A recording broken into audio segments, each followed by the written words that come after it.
10 और मैं हूं आपके साथ कीर्ति गौतम। हमारे विशेष कार्यक्रम आपका शहर आपकी खबर में आपका स्वागत करती हूं। पहली खबर बिहार से है, जहां सियासी भूचाल चरम पर है। भाजपा अध्यक्ष और केंद्रीय मंत्री जेपी नड्डा फिर प्रधानमंत्री नरेंद्र मोदी का आरजेडी खासकर लालू राज पर हमला और वोट अधिकार यात्रा के बाद अब राजद प्रमुख तेजस्वी यादव की बिहार अधिकार यात्रा। तेजस्वी और राहुल गांधी की वोट अधिकार यात्रा से शुरू राजनीतिक गर्माहट इनके मंच से पीएम मोदी की मां को गाली के बाद चरम पर पहुंच गई थी। वहीं विदेश से लौटकर पीएम मोदी ने अपनी पीड़ा व्यक्त की तो पूरा देश मानो राहुल और तेजस्वी के खिलाफ खड़ा हो गया। इस मुद्दे पर बिहार बंद ने आग में घी का काम किया, लेकिन विपक्ष ने जवाब देना शुरू किया तो भाजपा और जेडीयू कुछ नरम पड़ गए। आज दम तेजस्वी यादव ने एनडीए के गढ़ में 5 दिन का यात्रा शुरू की तो न केवल एनडीए के तमाम सवालों का जवाब दिया बल्कि पीएम सीएम पर खूब गरजे।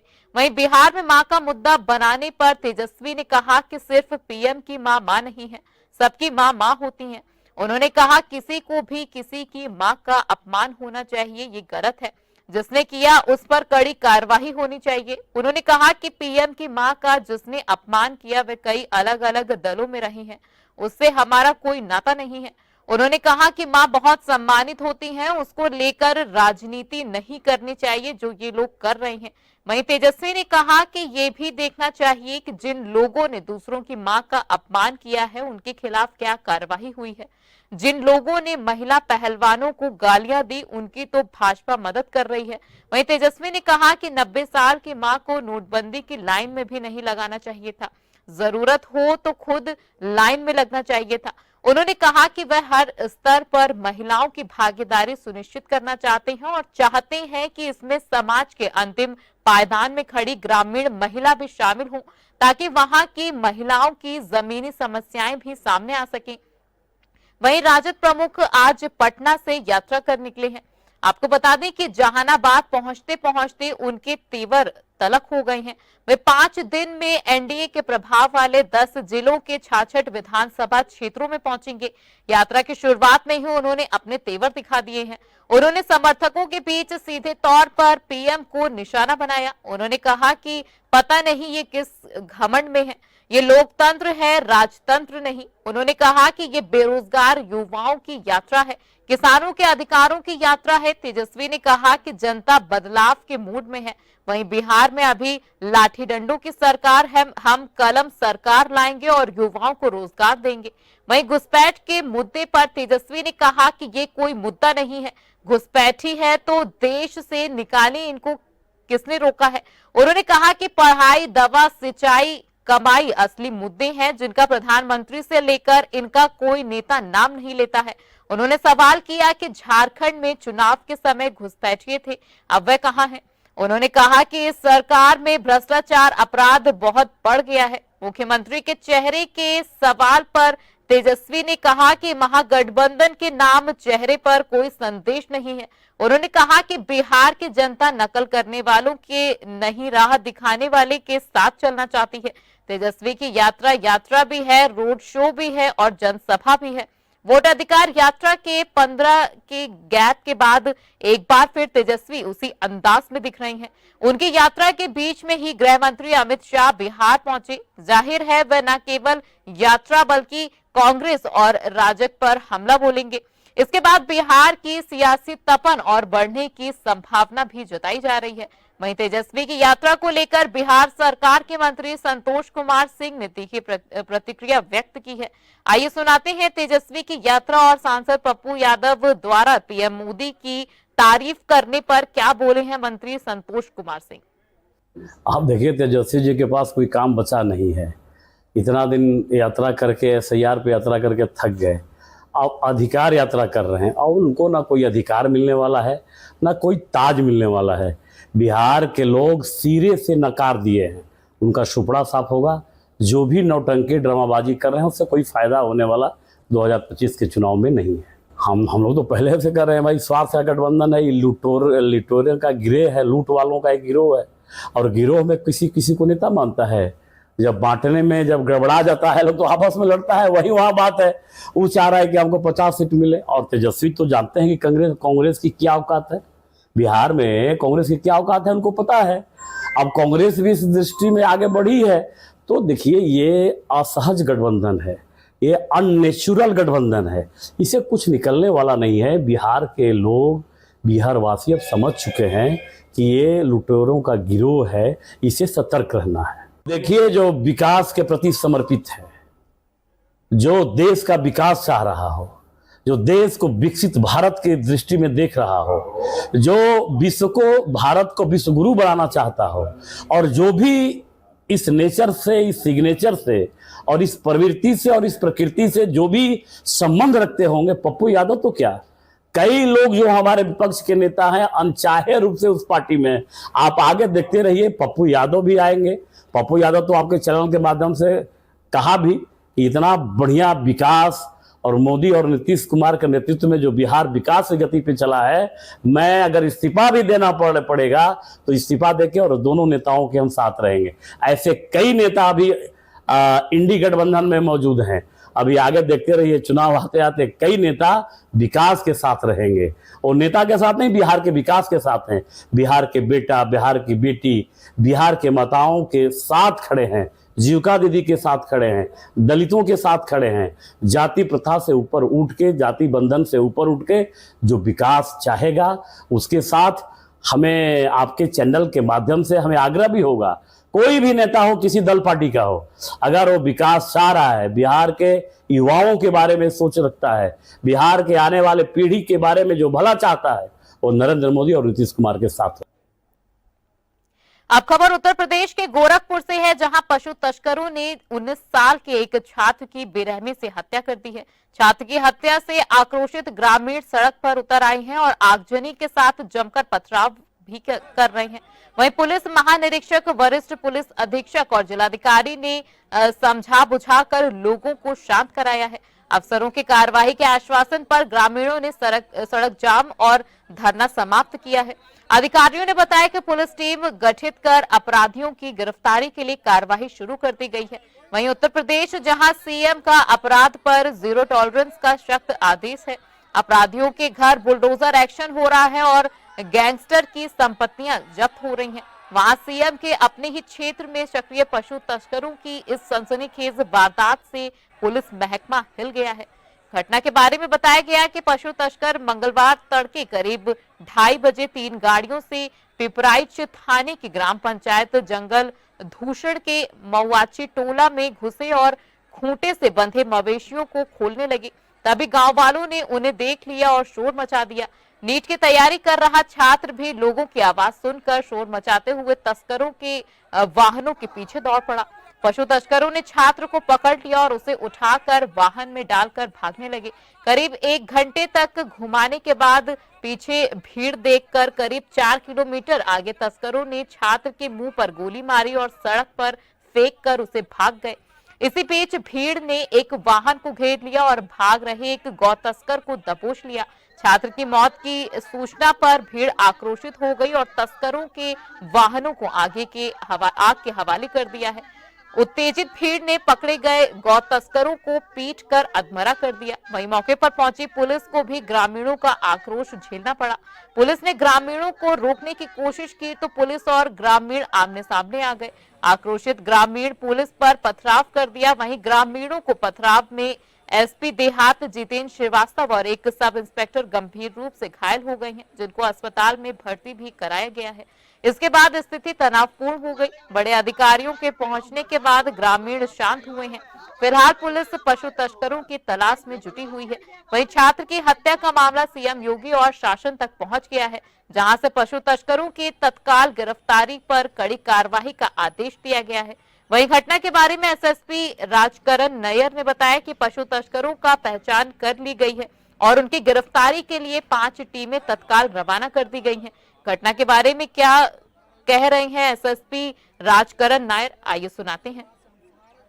थाना क्षेत्र पिपराइच के महुआ चाफी टोला में हमको सुबह लगभग 3 बजे के करीब एक सूचना प्राप्त हुई थी।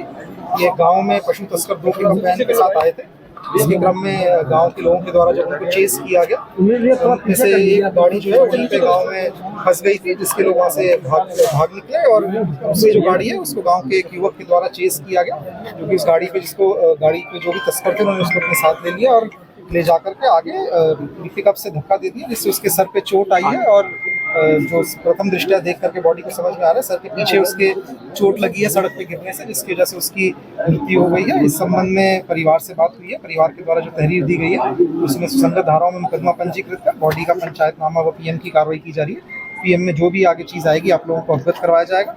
कुछ लोगों के द्वारा इसमें चलाया गया था कि फायर आर्म इंजरी है, अभी तक प्रथम दृष्टया बॉडी को मेरे द्वारा भी देखा गया, चोटों को देखा गया, उसमें कोई फायर आर्म इंजरी अभी सामने नहीं आई है और हम लोग इसमें जो भी पीएम रिपोर्ट आएगी उसमें जो भी तथ्य आएंगे आप लोगों के साथ शेयर करेंगे। जो भी हमारे अभियुक्त थे जो कि इसमें आ रहे थे उन सबकी पहचान करके उन सबके लिए हमारी 5 टीमें इस समय लगी हुई हैं, उनके जहाँ जहाँ के रहने वाले थे उन क्षेत्रों में हमारी भेज दिया गया है। सबकी गिरफ्तारी के लिए तत्काल हमारी टीम लगी है, जल्दी इनकी गिरफ्तारी कर ली जाएगी। सर जो पशु तस्कर लोगों ने स्थानीय लोगों ने पकड़ा था जिसके विजुअल वायरल हो रहे हैं, वो उसकी क्या स्थिति है और कौन था? जैसा कि मैंने आपको कहा कि 2 गाड़ी से आए थे, उनमें से एक गाड़ी गाँव में फंस गई थी जिससे पशु तस्कर भाग गए थे। वर्तमान में भी हमारा गाँव में कोम्बिंग ऑपरेशन चल रहा है और उसमें से एक पशु तस्कर को गाँव वालों के द्वारा जो गाँव वालों के हाथ लगा था उससे उसको गाँव के लोगों के द्वारा मारपीट में चोटें भी आई हैं, जिसको कहते हैं गाँव के द्वारा इलाज करवाया जा रहा है। उसके लिए भी हमारी टीम लगी हुई है एवं एरिया में अभी भी हमारी कॉम्बिंग ऑपरेशन चल रहा है और बाकी जिनके जो हमको पते और नाम सामने आए हैं उन सबके लिए भी हमारी टीमें निकली हुई हैं। हमारी 5 टीमें इस केस में काम कर रही हैं और अभी परिवार से बात करके अब जो इसमें अग्रिम विधिक कार्रवाई है वो प्रचलित है, जो भी आगे प्रगति होगी आप लोगों को अवगत कराएंगे। जी, रात को जैसा मैंने आपको बताया कि गाँव वालों के द्वारा जिस युवक की मारा जा रहा था उसी क्रम में पुलिसकर्मी भी जो वहाँ पे गए थे, तो उस युवक के ऊपर चलाए जाने वाला कुछ पत्थर एक उनमें से हमारे पुलिसकर्मी को भी लगा है, जिनका इलाज करवाया जा रहा है और आगे जो भी हमारी टीम्स हैं उनमें उनके अतिरिक्त जो भी हमारे पुलिसकर्मी हैं उनको लगाया गया। एसपी लेवल के अधिकारी भी घायल हैं सर? परिवार की जो भी अभियुक्त हैं उन सबको गिरफ्तार करके उनके खिलाफ कठोरतम सजा कराते हुए माननीय न्यायालय में उनको सजा दिलाने की वो मांग की गई है और बाकी जो भी परिवार के द्वारा डिमांड दी गई है, जो भी परिवार के द्वारा बताया जा रहा है, उनका मेनली इसमें सख्त एक्शन को लेकर के वो है जो भी दोषी हैं उनके खिलाफ कठोर कार्रवाई की जाए और इसमें निश्चित रूप से जैसे ही दोषी पकड़े जाते हैं, क्योंकि हमारे पास काफी इसमें आई विटनेस भी हैं, तो उन सबको लेकर के निश्चित रूप से इसमें कड़ी कार्रवाई की जाए। घटना की गंभीरता और लोगों के गुस्से को देखते हुए गांव में पुलिस तैनात की गई है। वहीं अधिकारी लगातार घटना पर नजर रखे हुए हैं और अधिकारियों की कोशिश है कि जल्द से जल्द पशु तस्करों की गिरफ्तारी हो ताकि लोगों का गुस्सा कम हो सके।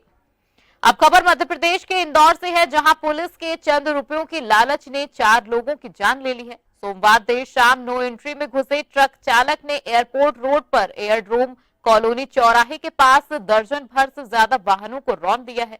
हादसे में 4 लोगों की मौत हो गई है, साथ ही 15 लोग गंभीर रूप से घायल बताए जा रहे हैं। आक्रोशित भीड़ ने ट्रक फूंक दिया और पुलिस के खिलाफ नारेबाजी कर चक्का जाम कर दिया है।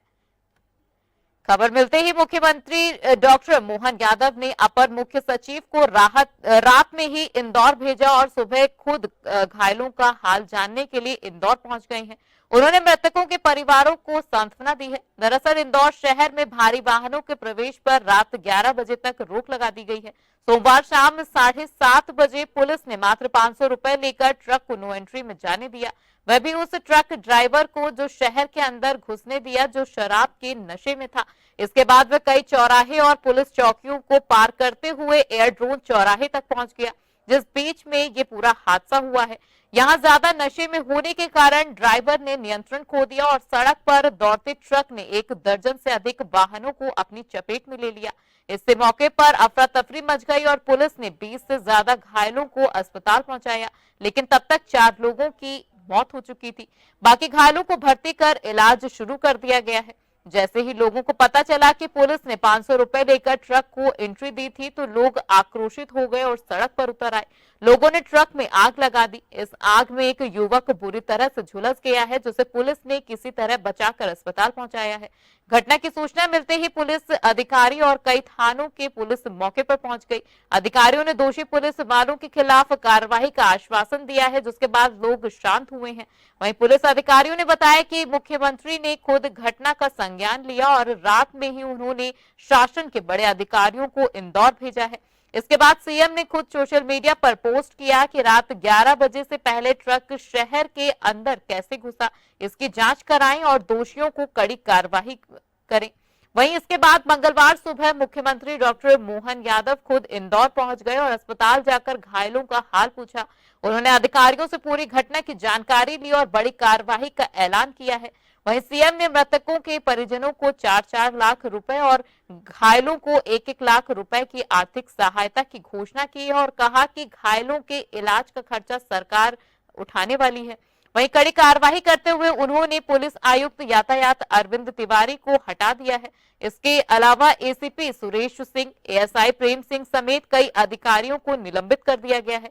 आइए चलते हैं मध्य प्रदेश की राजधानी भोपाल, जहां हमारे संवाददाता मनीष राजू बता रहे हैं घटना की वास्तविकता क्या है।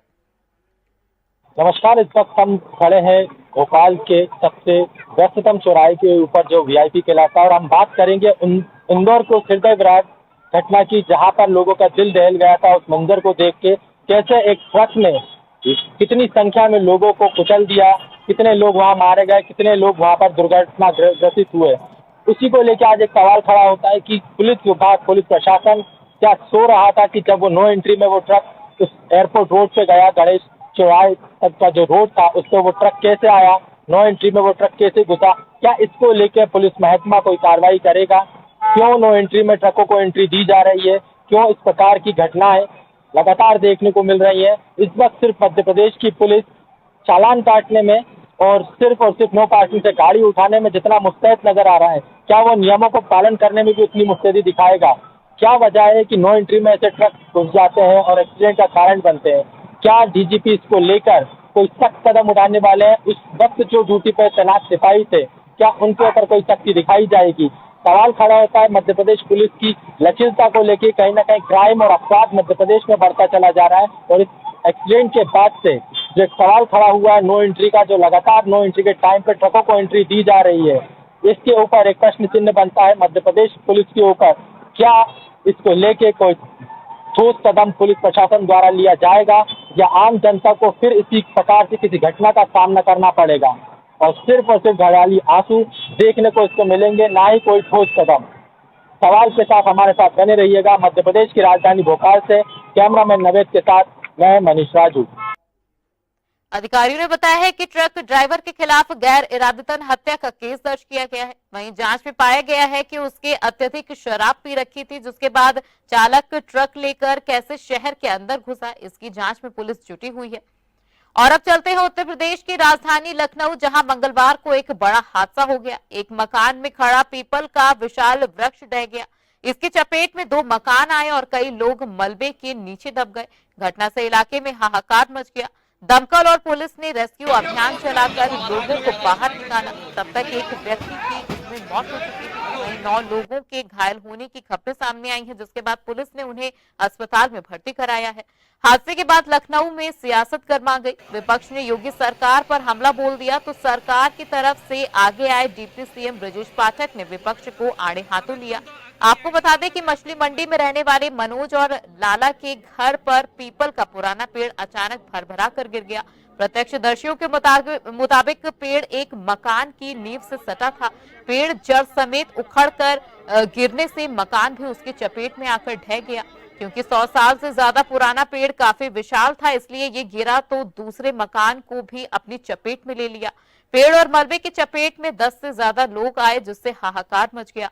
सूचना पर पहुंची पुलिस ने फायर ब्रिगेड को बुलाया। फायर ब्रिगेड जवानों ने पेड़ काटकर और मलबा हटाकर घायलों को बाहर निकाला। इस बीच एक व्यक्ति की मौत हो गई थी। वहीं मोहल्ले में मचे हाहाकार के बीच सपा ने सरकार पर प्रहार कर दिया। सपा नेताओं ने आरोप लगाया कि प्रशासन और संबंधित अधिकारियों को सूचना के बाद भी पुराना पेड़ नहीं कटवाया गया, जिससे ये हादसा हुआ है। जबकि डिप्टी सीएम ब्रजेश पाठक ने कहा कि हर घंटे पर राजनीति ठीक नहीं है। उन्होंने कहा कि विपक्ष को लोगों के दर्द का एहसास नहीं है, इसको हर मौके पर सिर्फ राजनीति याद आती है। आइए सुनाते हैं पक्ष विपक्ष और घटना पर डीएम विशाख जी अय्यर का क्या कहना है।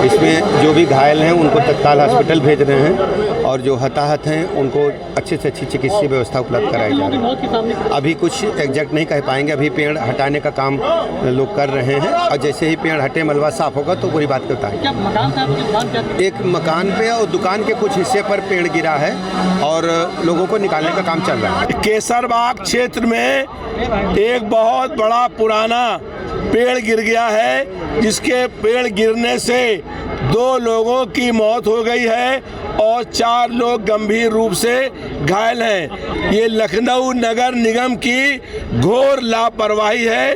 काफ़ी समय से यहाँ पर ये लोग मांग कर रहे थे कि ये पेड़ छटवाया जाए, पेड़ कटवाया जाए, लेकिन नगर निगम ने कोई कार्रवाई नहीं करी और नगर निगम की घोर लापरवाही के कारण से ये बड़ा हादसा हुआ है। जिन लोगों की इस घटना में मौत हुई है उनके परिवार के लोगों को 1 करोड़ रुपया आर्थिक मुआवजा दिया जाए और जो लोग घायल हुए हैं उनको 50-50 लाख रुपया सरकार मुआवजा देने का काम करे। और नगर निगम के जिन अधिकारियों की लापरवाही के कारण से ये बड़ा हादसा हुआ है, नगर निगम के उन अधिकारियों के खिलाफ कड़ी से कड़ी कार्रवाई करने का काम किया जाए। टीम्स हैं, पुलिस प्रशासन और स्थानीय प्रशासन यहाँ पे मौके पे आकर के रेस्क्यू का कार्य प्रारंभ उनके द्वारा किया गया। इस घटना में टोटल 4 लोग घायल हुए हैं, उनको निकलवा करके बलरामपुर अस्पताल भेजा गया है। वो अभी फ़िलहाल ठीक है, वहाँ पे मौके पे जो टीम है उनके साथ हमारी बात हुई है, वो अभी ठीक है। एक व्यक्ति के अनफॉर्चुनेट डेथ हुई है इस घटना में। बाकी अभी टीम के द्वारा अभी लगातार पिछले काफ़ी समय से कार्य किया जा रहा है ताकि साइट क्लियर करें। पूरी एरिया को रेकी कर लिया गया, जितने भी लोग घायल थे उनको निकलवा दिया गया है और बाकी अभी फिलहाल फायर सर्विस की टीम अभी मौके पे काम कर रही है।